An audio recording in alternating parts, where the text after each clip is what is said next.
Hey, it's Gina at Tarot and Time. I'm here to give you a week ahead tarot and astrology reading for the week of January 24th. Welcome to Aquarius season.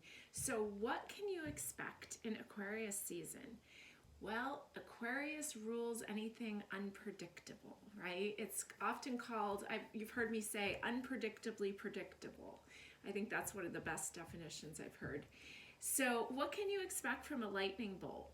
Right? Aquarius is ruled by planet Uranus, often depicted as that lightning bolt, the lightning bolt of change, the lightning bolt of insight, divine insight, genius ideas, right? But also change. So be prepared that this month anything's possible, and let's envision it being wonderful, beautiful, bright ideas and that bring us more success, that widen our friend groups, that bring more joy to our heart, that expand our wallet as our genius ideas come in. Aquarius is associated with equality, with change, with freedom, with progress. It's associated with the third eye, and it rules the calves and the ankles. And when I was doing a little homework for this reading, I was thinking if it rules the calves and the ankles and anything is possible, then it might be a great time to use the ankle weights that we've talked about before, right? To keep us grounded, even if you just wear them around the house. Keep you grounded and flexible. Even though Aquarius is a fixed sign, you can think of a lightning bolt as, I could see how a lightning bolt could be considered fixed. It does as it pleases. It will not be told. It will not be controlled. So Aquarius is associated with the term I know. And again, like I said, it's the genius of the zodiac, ruling large groups of people, humanitarian efforts, and really progressive thinking. And so here we are. We're started up in Aquarius season here. We know that Mercury, the planet of communication, is still in retrograde, affecting us as if it was moving backwards. And last week and into the beginning of this week, we had Venus still in retrograde. Now, at least by Sunday, Venus is going to come out of retrograde, so that's going to help lighten things up again. But we've talked in the past few, months, because this Venus-Pluto dance has been going on since December. So remember that even when Venus starts to go retrograde, comes out of retrograde and goes direct, it's still going to come back over Pluto, the planet of change, one more time. So that's not over yet. I do hope as the retrogrades start to end, things will lighten up a little bit and help us to move forward. Aquarius wants to help us, wants to help all, right? Large groups to move forward, to progress, to get rid of these outdated beliefs. And we know, we've also talked about that Uranus, the planet that rules Aquarius, has been making a square, abrasive action, towards Saturn. When Saturn is the rules, right? What does Aquarius not well, I don't know if it doesn't want rules, but it just wants to question and kind of fight the power and make sure that the rules are in the best interest of all. So we've already got that square going on, trying to break apart old ways of being, old traditions, old laws, old outdated things. Capricorn does rule antiques, right? So older things and the structure of older things. And here comes Uranus with that lightning bolt to bring in the change. So pretty intense times. Let's envision the change being for the positive in our lives and in the whole world too. So one thing I noticed when I looked at the chart, when I was looking at the astrology chart for the week, a lot of the energy is kind of on one side of the chart. And so it's not really balanced in a way. So you're probably going to feel some extremes. It's just how it's going to be. So just know that right now. And really, whenever the moon is in Aquarius, I always talk about just kind of being adaptable, keeping your plans open because things can change very quickly. So that's going to kind of be the theme all through this Aquarius season. Aquarius will do as it pleases. That lightning bolt, you think about a lightning, we never know where it's going to hit, We never know. Sometimes some people find it very entertaining. It lights up our sky, right? And it comes and goes as it pleases. So just try to be as adaptable as you can. So starting off the week, we have the sun really close to Mercury, and Mercury is very close to Pluto. So the sun, the expression of your heart and your soul, shining bright in this sign of Aquarius in these unusual, different ways, right? And Mercury, how we communicate, which we know Mercury is retrograde now, very close to the sun, and then Pluto wanting to change things, right? The death and rebirth of things. This is really intense energy. And by midweek, by about Wednesday, Saturn's going to come in and be really close to the sun too. So the sun shining on Saturn, we talked about Saturn ruling the rules and the structure and all these things wanting to change. And the sun's going to shine on that. So we're really going to be able to see how are we expressing ourselves, right? With Mercury in retrograde. So what kind of things are we, what's going on in us? What's coming up? What needs to be said? Maybe this is a time to just evaluate what's going on when Mercury starts to move out of retrograde on February 3rd. Then maybe that's a good time to start speaking up. This might be a good time to be writing it down, rereading, because retrograde is any rereading, renegotiating, reevaluating what needs to be said.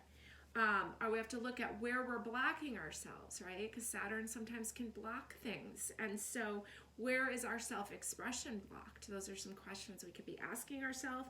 And are we living from our heart center? So those are going to be some themes that can be surfacing midweek this week. Now, Uranus, the planet that rules Aquarius, right? I talked about it being square with Saturn, but it's also making some positive, I hate to say positive, but positive, more gentle aspects towards, it's trining Venus, and it's trining Mars. So how I'm seeing that is Uranus, right? It rules friend groups, all of a sudden unexpected people coming into your life, and Venus, which rules relationships with ourselves, our love relationships, and Venus is going to start to go direct. Uranus wants freedom, right? And so freedom in our relationships, that might be a topic that's coming up this week. Maybe you have to express your needs of freedom in your relationships, not just love relationships, all relationships. That can be work, that can be friends, it can be family, anything. And I was really feeling when I saw that Uranus trine Venus, I thought, there could also be some love in the air as Venus starts to move out of retrograde too. Could be old friends from the past. I saw some aspects happening between Neptune and the South Node. The South Node is the cup that holds everything that ever happened to you. And Neptune there, which I think is a very romantic planet. It's very foggy, not always clear, but a lot of dreamy, romantic feelings to it. So you may find that something comes out of the blue, especially if you're looking for love, that an old friend or a friend introduces you to a friend, those kind of things. There's a lot of that energy going on this week. And then towards the weekend, especially Saturday, as Venus starts to come out of retrograde, so start envisioning that happening for you, that lightning bolt bringing in the right things for you. And then with the trine to Mars over the weekend, Mars wants to take action, right? And Uranus wants to bring change. So you may find that you want to start taking more forward action in themes of equality, freedom, progress, okay? Just go easy. There's still a lot of squares and retrogrades and all that going on. So just take some deep breaths. The 3 deep breaths advice is really a good one all the time. Okay, so Monday, the moon and Pluto are going to have a square. So Monday might not be like the most best day to be super social. It's a little intense. There's some intensity going on. Monday might be a good day to take it slow, stay home, those kind of things. Let's see. It's also, what was the other thing? Okay. Also, the moon's going to be moving into Scorpio, so it's going to be a little extra transformation with Pluto being the planet that rules Scorpio. So I would take it slower in the beginning of the week. Monday, Tuesday. And then later in the week, the moon will get into the sign of Sagittarius. So it'll be a little bit more active Thursday, Friday, Saturday. And then by Sunday, we'll be in Capricorn. So interesting. Uranus square Mars all weekend is going to bring rebellious energy, right? And so we might want to be careful in our love relationships. We might want to be careful in large groups of people. I know we're not doing a ton of that these days, but because the rebellious attitude is there, and with the square with Mars, like there's the need to take action. So use that in the right ways to speak up about the things that are to help the wellness of everyone, really. Advocating for positive change. So be adaptable. And Aquarius, you know, sometimes I've heard people talk about Aquarius is known for ghosting people. I think Aquarius is just more known for just doing what it wants. So things change. So just be ready for that. Be flexible as you can in your plans. Okay. So next week we're going to move into, so by Saturday, Venus goes direct. That starts to wear off a little bit. Then we're going to go into the new moon next week, the new Aquarius moon, and then on the same day as the Chinese New Year. So there's a lot going on. There's a lot of endings, a lot of beginnings, still this theme of change, that swoop of change that Pluto wants to bring in. We've been talking about that dance. So it came out of that 5-year year of change, then Pluto aspects towards the end of the year into January of 2022, trying to do that final clean out of all that old stuff, especially relationship stuff, all that old ways of looking at ourselves and how we love ourselves to change now. And now we go into Aquarius season that just wants to bring us brilliance and bring us change and bring us better stuff, genius things, genius ideas that maybe we didn't even think of anymore. So meditation is really good right now, writing down the things, the ideas that come in. I know I've had a bunch of ideas come in, but Mercury's retrograde, so I'm kind of just writing it down, reviewing it, thinking it over so I can take action when Mercury comes out of retrograde. Okay, so much stuff to talk about, but I'm gonna slow it down there. So just kind of taking it slow at the beginning of the week, being flexible towards the weekend, because really by the time the moon goes into Sagittarius by Thursday, Sagittarius and Aquarius to me are the most rebellious signs of the zodiac. So it can be fun or it can be intense. So either way, I guess it's going to be intense, but just kind of try to go with the flow a little bit. All right, so in the theme of Aquarian energy, I picked for the piles some cool stickers, because you know, if you've been to our shop, I love stickers. So for pile number 1, I have phasing out the patriarchy. All the old ways of hierarchy. I grew up very religious, so it was always, women were lower on the list. And what does Uranus want? What does Aquarius want? It wants equality, right? And it wants to, with that square with Saturn, it wants to phase out the patriarchy. So this is a great one for pile number 1. Pile number 2, I have Not All Who Wander Are Lost.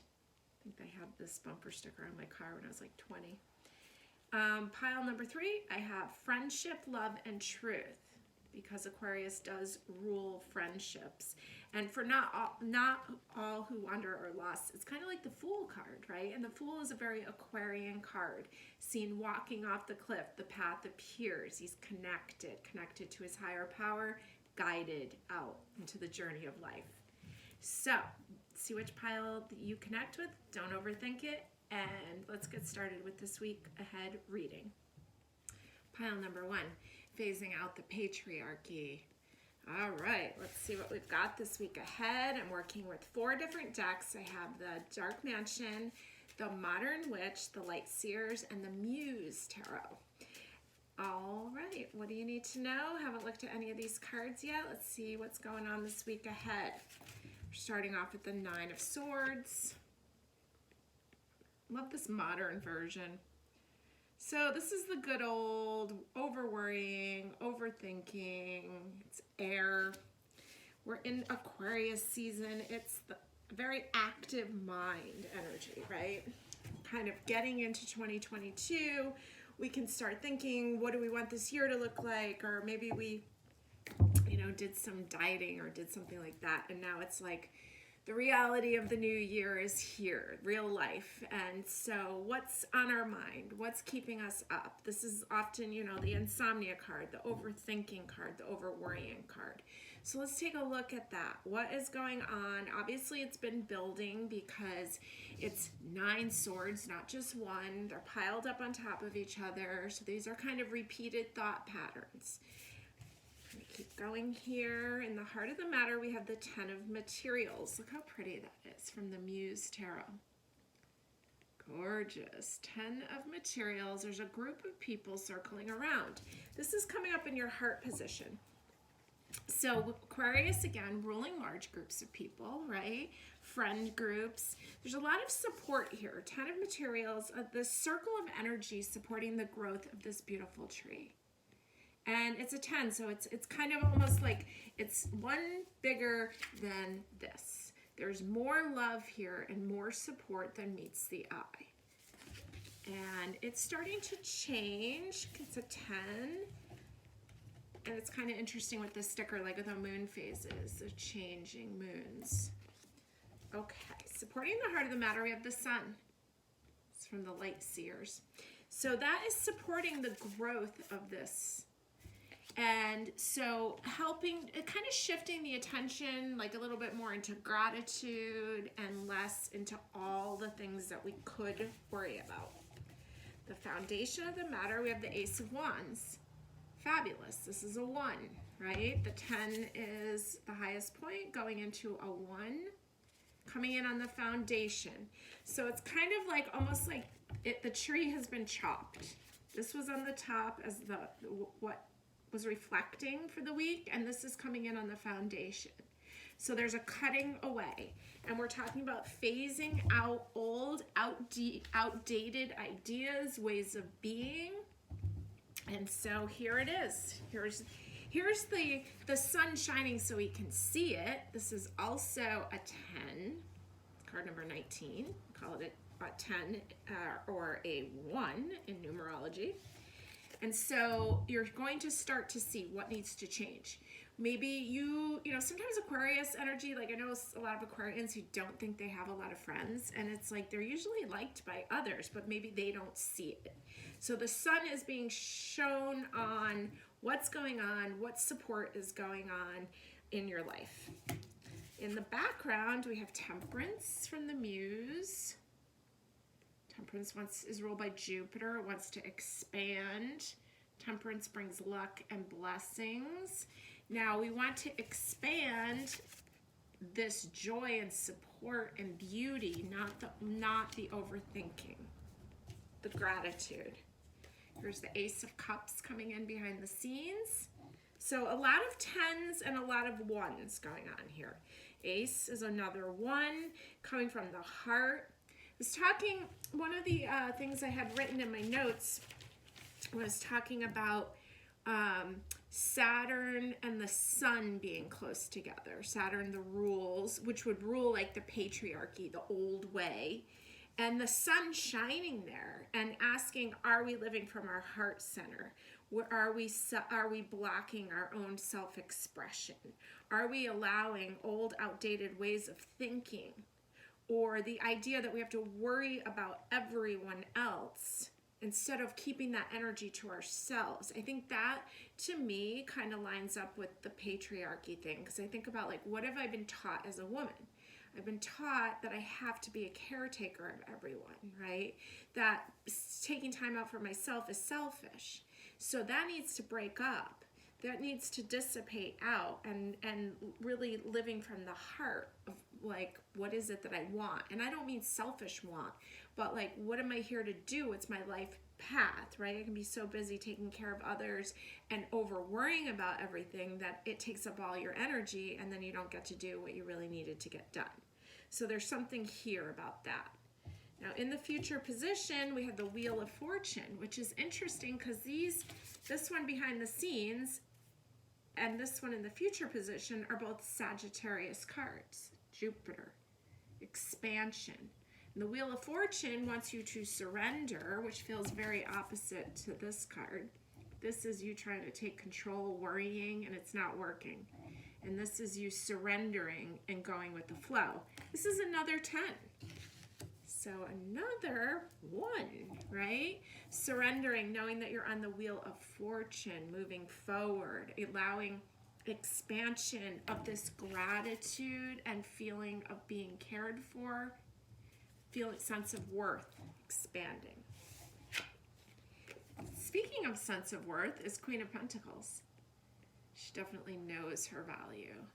And so this kind of feels like the Venus-Pluto dance that we've been talking about, running over that ground again. What needs to change? This Venus-Pluto dance is happening in the sign of Capricorn, right? Which we could say could be associated with patriarchy because it's the old way. And so where is this old, where are you thinking? What's old and outdated? What's just been handed to you, or what's just in the air in the world that you live in that teaches that you have a certain place, a certain role, a certain way of being that's expected of you. And now this Venus-Pluto conjunction, even though it's a little bit farther apart right now, it's going to come back over Pluto again. And it wants to change that so you can have the freedom that you need and want to be shining your true heart and soul of things. So this is exciting. It's deep work, but it's leading to greatness. It's leading to freedom. And Aquarius season is here to help you through that. I'm going to roll some dice for you. We've got Libra, or the moon in Libra in the 3rd house. So the moon, you could say, is who you truly are, right? And the Libra's in relationships, it's a Venus sign, and 3rd house is your community. So this kind of feels like it's repeating what I was saying about like those roles that you play in your environment, that you're kind of almost on like autopilot playing those roles. And it wants you to look at if that's truly nurturing to you, if that's truly being kind to yourself. I'm gonna pick some charms for you. All right, let's see what we've got here, just a few. All right. Up at the top, at the 9 of Swords, we have the bird cage. So kind of feeling stuck. There's a feather here, kind of softening, sweeping things away, or a feather falling from the bird to, like, what's that called? Molting, when you losing feathers. And here's the spoon. And so, I don't know, like a spoonful of sweetness, like a spoon, I don't know, kind of just thinking like a teacup before bed, a spoonful of honey, something kind of softening coming in so that you can make sure that you're getting the proper rest that you need. Now, we have a key that fell here over 10 of materials, another key that fell here over the sun.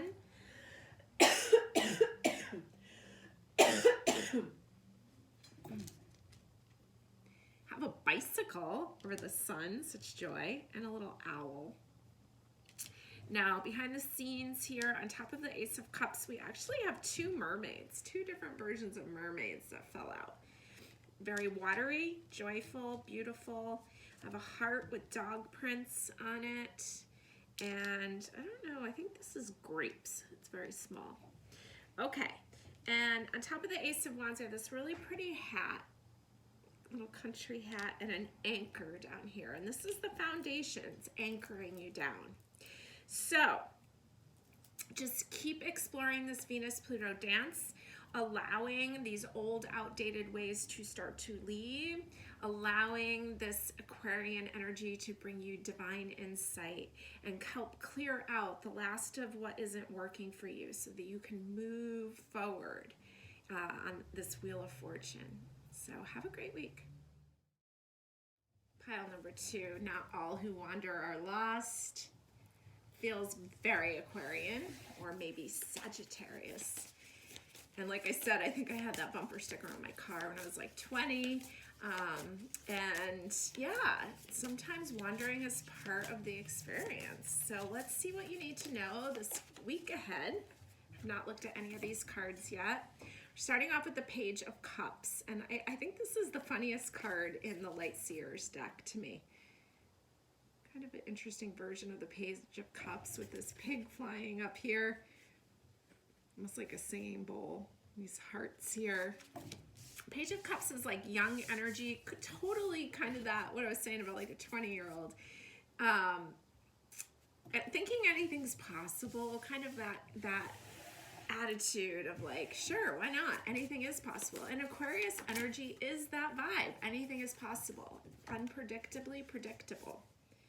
Here we are with the Lovers card coming up is the heart of the matter here with these beautiful lotus. Now, the Lovers card is one of the cards of the year for 2022, right? Because 2022 equals the number 6. And in numerology, 6 is a number of forward movement. It's the year of the gift. And number 6 in the tarot deck is the Lovers and also the Devil card. So here is one of the themes for 2022. Coming up in the heart of the matter is the Lovers. And so the Lovers is a Gemini card, right? It's about choices. Choices in love. Choices that take up time of our life. And so remembering to take that pause, that deep breaths before, those 3 deep breaths before jumping into major decisions. Now, supporting the heart is the 10 of Wands. Speaking of not all who wander are lost, she is ready to wander. She is ready to go. So it's a 10, which would be considered a 1 in numerology, the end of something, the starting of something new. Here's your foundation card is the 8 of Voices or 8 of Swords. A lot of mental stimulation, feeling stuck maybe. It's coming in on the foundation. So kind of like feeling stuck, even though you really are okay. It's just we've been going through a pandemic for almost 2 years. There's been a lot of change coming in. And so there is these ideas of being stuck in the shadows, stuck without a lot of control. When the heart is really craving this love, this forward movement, and then here's the actual forward movement supporting the heart of the matter. And then the Page of Cups here who just kind of wants to go have fun. So there's kind of this pull for fun, for love, for some kind of stimulation other than the overthinking. In the background, we have the Page of Swords. He's trying to make an attempt maybe to cut away some of those thoughts that don't work. He's still new at it. Behind the scenes, we have the Emperor. Major Arcana. This is the Modern Witch Tarot deck. Pretty sharp looking Emperor there. So Emperor is number 4. And you know, the Emperor has to make choices he has a lot of people to make choices for, not just themselves. So 4 is often associated with pausing, where it's coming in next to the 10 of Wands. It's like, let's go, I'm packed and ready. Let's see what we have in the future position. We have the 10 of Pentacles. There's been a lot of 10s in these piles. Whole family unit there, pretty successful, but it's changing. It's a 10, it's changing. And then here's the High Priestess. She's a 2, divine feminine, intuitive being in relationship because it's a 2. So it's almost like, to me, the Emperor, he's ruled by Aries, right? It's associated with the first house of the zodiac. And then you've got this 2 here with the High Priestess.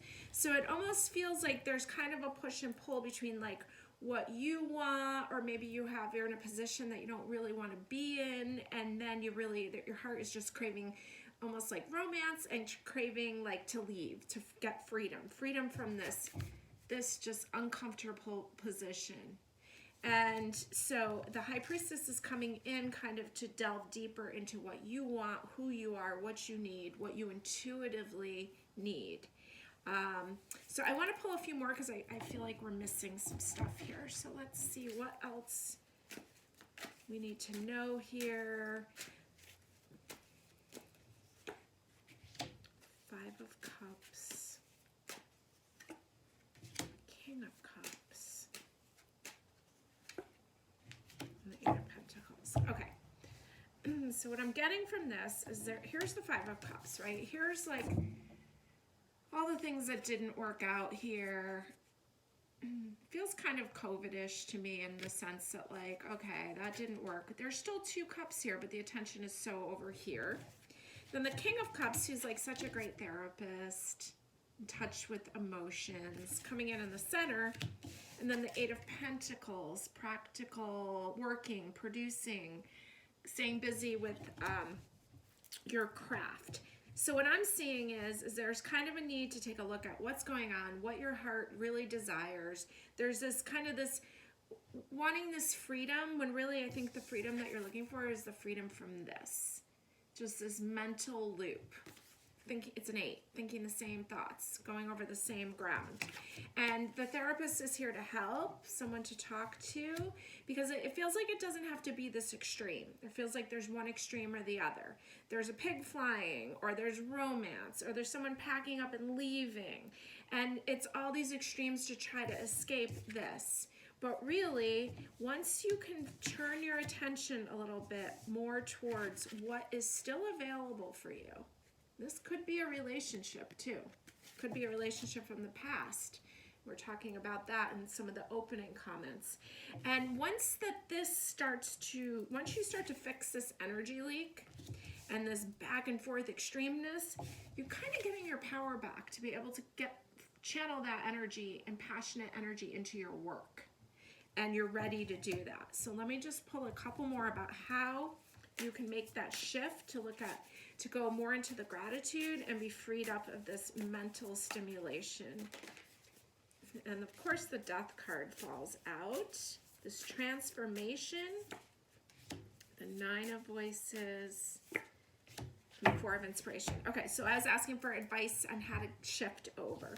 And the Death card came up, which this is such a beautiful version.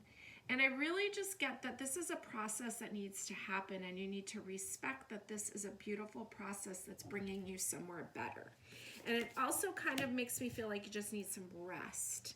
And then when I was feeling that, I pulled this card, Nine of Voices, which is really the Nine of Swords. But look at how down here, she's like rolled up in the fetal position and like looks like she's sleeping in clouds. You just need some rest. That's what I'm getting. Let this wash over you, and also get some support. Here's a Four of Inspirations, this group together, kind of sitting, meditating. And so there's just some calmness that needs to come in. I think you do need to speak with someone, a therapist. I'm always talking about that. Would be really great right now. Rest, gratitude, fixing the energy leak, and then pouring that energy into the projects that you want to do. That's the shift that's starting to happen. And it would be nice to have some helpful, supportive people around you if you could, if that's possible, like a meditation class, something simple, light, nothing strenuous. And if you can't do that, then maybe you just, meditate at the same time as a friend does at their house and try to connect with each other that way. So, okay, I'm gonna I'm gonna roll some dice as I'm reading. Not all who wander are lost. So there's kind of that wandering energy is there. You almost like want to avoid this work. And really what I'm getting is this work just wants you to rest, kind of purge, move into gratitude, and move into some lightness, and you'll push right through this. Got Venus in Leo in the 6th house. So that's just basically telling me like self-care, you need to be selfish right now, and looking at yourself, right? Really taking care of heart-based kind of kindness to yourself with Leo there. And the 6th house is Virgo's house, the house of health, the house of wellness. And so you want to do that for your health and well-being. Also, the 6th house is associated with the Hermit, right? It's Virgo energy. And if anyone's seen wandering, it's the Hermit. But he's wandering, finding his truth in his unique way, what is healthy for him and unique to him. And so there's something here about your uniqueness, you're finding your way with it, but not running away. Facing it, processing it, resting, and coming out the other side with some beautiful creativity being produced on the other side. So I'm going to pull a couple charms here. See what we got. And I have a bicycle on top of the Lovers. I have, what is this? This is a woman with the number 9 behind her. haven't seen that one before. That fell over the Emperor, along with a key. I have, over the King of Cups, I've got this symbol. I've got a mermaid on the High Priestess and a feather.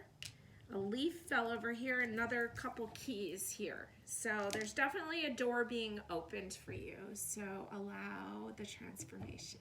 Have a great week. Pile number 3, friendship, love, and truth. How beautiful. As we are in Aquarius season here, Aquarius rules friend groups, large groups of people. So let's see what you need to know this week ahead, working with 4 different decks here. The Light Seers, the Muse, the Modern Witch, and the Dark Mansion. And out popped the Hierophant here from the Modern Witch. Card number 5. This is your inner guide. This is connecting with your higher power. This is a Sagittarius card. It's very spiritual, expansive. I love that this is a woman in that position. Very beautiful. Okay, and it's 5, it's change. All right, let's see what's supporting the heart here. We have the Queen of Inspiration, the Queen of Wands. Lovely, look at those pyramids down there. Queen of Wands in the heart. So really, 2 Sagittarius cards in some way. You could say the Hierophant is ruled by Sagittarius, ruled by Jupiter.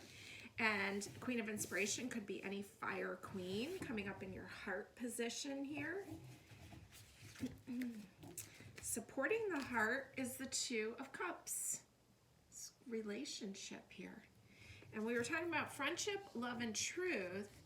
We know that there's some Venus aspects going on. Venus coming out of its retrograde, but also trining Uranus, which rules Aquarius, right? That lightning bolt, but it can also bring people in suddenly for you. It's trining, it's making a positive aspect, which is interesting that there's these like triangle pyramids there. Maybe there's some love this week, or maybe it's just an old friend, old friendships, old love. It doesn't have to just be, dating kind of relationships. Okay, we have the 5 of Inspiration, 5 of Wands coming in on the bottom here on your foundation. This is an interesting version of the 5 of Wands, kind of teamwork, but in these pools, these almost looks like pools of water, but then it looks like the sky and the air. It's very interesting. Okay, so there's a rising up and there's some kind of teamwork there. It's almost like the same person repeated each time. So it's almost like rising up to your higher self, assisting yourself to rise higher. And maybe that's your friend groups too that do that. Behind the scenes, you have the Death card. Look how bored he looks. So over it. Ready for some change. It's a Scorpio card ruled by Pluto. We know Pluto is doing that dance with Venus, although it's backed off a little bit this week, but when Venus goes direct, it is going to come back through. So there's some changes there. There's changes in your relationships. There's changes with the relationship with yourself, with your friends, with love. Maybe there's a friend that there's something a little bit more than just friendship there. Maybe that's what's coming up for you this week. And as I say that, the Devil card comes out. We know that this is the card, one of the cards of the year for 2022. It's card number 15, 1 and 5 equals 6. 2022 is a 6 year in numerology. So it's interesting coming in, 2 major arcanas coming in behind the scenes, kind of questioning what needs to change, what needs to be transformed, what is no longer serving you. And the Devil card, which is like kind of implying this relationship here. So are you in a relationship right now that is not serving you properly? Are you being respected in it? Is it working for you? Are you working with your higher self to advance, or are you stuck and enslaved? Future position, I've got the Strength card. She's gonna roar about what it is that's important to her. What it is, and it has to really be there's attention here that needs to be given to yourself. There's the Ace of Swords, going deep, deep into the mind. Very hypnotic. And for some reason I got an extra card here, so let's see what it is. It's the Six of Wands. We're in a 6th year. This looks like a wedding. It's a celebration. People are cheering you on. So you're moving into some form of freedom here. So I don't know if there's an old relationship going on in the background, or maybe you're still hung up on an old relationship where you feel some guilt or shame or regret or something, and it's like it's so time to move past that. That's what that 5-year was helping us do, bring up things that need to change. That's what the Pluto dance is helping us sweep that out. So all this, it's like this Death card, he's so tired of like this old stuff that you're held on to. And so now you're ready to move forward, and there's some form of commitment in the future position here. Whether it be a wedding or whether it be a commitment to yourself to love yourself more and be kinder. But it does have a lot of love written all over this. Let me pull a couple more. What else you need to know? Page of Swords, the 9 of Wands, and the 3 of Swords. Okay, so it's taking up, this old relationship is taking up a lot of your energy. You're ready? You might not know how, but it's ready to go. It's an energy leak, 3 of Swords there. And the 9 of Wands, it's just taking up a lot of your energy, and you're not at ease. So best advice for how to move forward from this and feel good. 3 of Pentacles and the 4 of Swords. Okay, 3 of Pentacles is kind of looking like a classroom setting. It also looks like a stoplight, right? There's some kind of classroom setting going on. More learning something new, weaving something new. And then the 4 of Swords, just resting, being kind to yourself. Okay, I'm going to throw some dice and a few charms. Let's see what we've got here. We've got South Node in Cancer in the 8th house. South Node is the cup that holds anything that's ever happened to you, everything that's ever happened to you. In the sign of Cancer, which is like that nurturing, loving, compassionate, this kind of reminds me of that, like resting, being kinder to yourself. 8th house is Scorpio's house. It's all that deep emotion. It's Pluto. So there's something there, stuff from the past that is ready to transform. How you nurture yourselves, how maybe you overgive to others, and now it's time to hone it in and transform that for yourself. Let's throw a couple charms on here. And I've got a star. Star over Queen of Inspirations. I've got a little tag that says Made with Love over the 2 of Cups. An anchor coming in down here towards the bottom. We have a little wine corkscrew falling over the 3 of Swords. So keeping that in mind if you're just trying to like kind of self-medicate to get over some of the pain. Ready to move past that. Mermaid, which I think has shown up in every reading today. I have a little tree on this little tree on here over the Ace of Swords, and a key on 6 of Wands. Almost like a key to this new gratification coming in. So have a great week.